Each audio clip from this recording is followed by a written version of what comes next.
René Jackson et mon patronyme c'est Nkoa. Et je viens de Douala au Cameroun et là je suis étudiant en école de commerce. Et je suis là pour la formation de mon blog qui est la 3e session. Et je suis l'un des anciens puisque je suis là depuis le début de l'aventure. Je voulais savoir, on en a déjà parlé, mais ça m'intéresse qu'il le dise et qu'il l'exprime, ce que ça lui a apporté à lui à l'époque, donc tout jeune étudiant qui travaillait dans un cybercafé.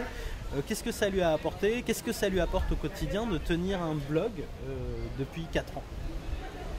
Des ennuis? Pas vraiment d'ennui.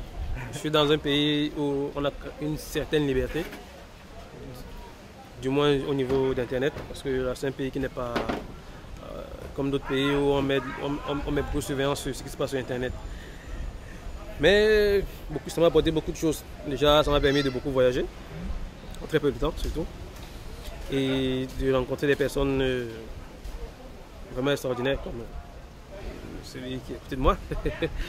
Et ça me permet aussi de me faire une idée du monde et de comment est-ce qu'il fonctionne et des différences de culture, et comment tous ces trucs, toutes ces choses qui paraissent différentes, qui paraissent contraires et contradictoires d'un premier abord peuvent se réunir. Donc là, on est, comme on dit, monde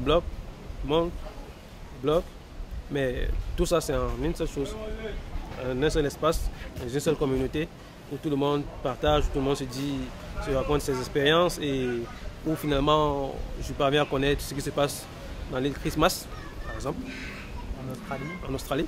Une île dont j'ai su l'existence seulement par mon blog et j'ai pu me dire, ah, il y a des gens qui vivent aussi loin, mais avec qui je peux entretenir une relation du moins virtuelle, mais quand même assez constante et on se partage nos expériences de vie, nos doutes, nos espoirs, plein de choses.